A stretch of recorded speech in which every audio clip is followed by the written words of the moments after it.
छौड़ी भोला बाबा से मंगभी कौन बारा दनवा के छौड़ी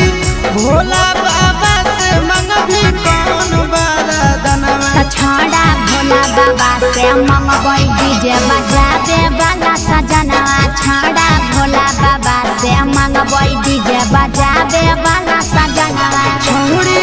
भोला बाबा से मंगभी कौन बारा दनवा के छौड़ी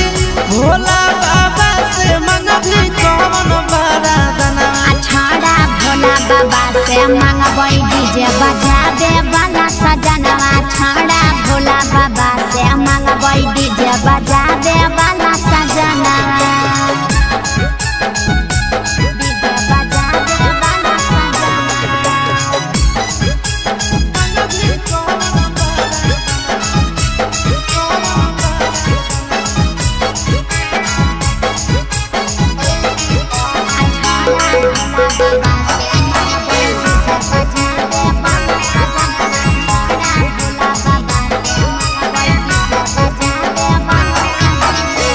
काहे ना मंगभी डॉक्टर मास्टर दादाई बड़ा डीजे बजतै सब दिन रहतै बलमुआ घर बुझली रे आहे गे काहे ना मंगभी मास्टर डॉक्टर दादाई बड़ा डीजे बजतै सब दिन रहतै सजनवा घर ये छोड़ी मोने मोने धारोही तो कवन धायनवा के छोड़ी मोने मोने धारोही तो कवन धायनवा रे छौड़ा भोले बाबा से मंगबै डीजे बजावे वाला सजनवा छौड़ा भोला बाबा से मंगबै डीजे बजावे वाला सजनवा बजावे वाला सजनवा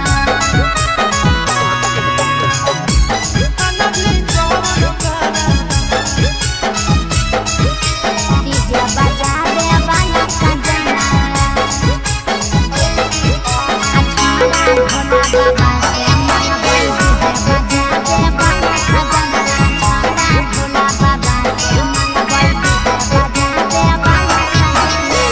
काहेला जाही छौड़ी बाबा के भवन गे बाबा से मंगबै हेंडा सामा सजना रे के बुझली काहेला जाही छौड़ी बाबा के भवन गे बाबा से मंगबै हेंडा सामा सजना रे कि काहे पारो नहीं पसन आशीष चिंटू नंदनवा काहे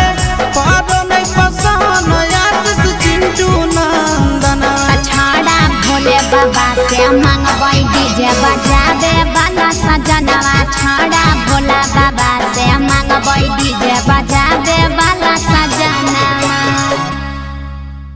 के छौड़ी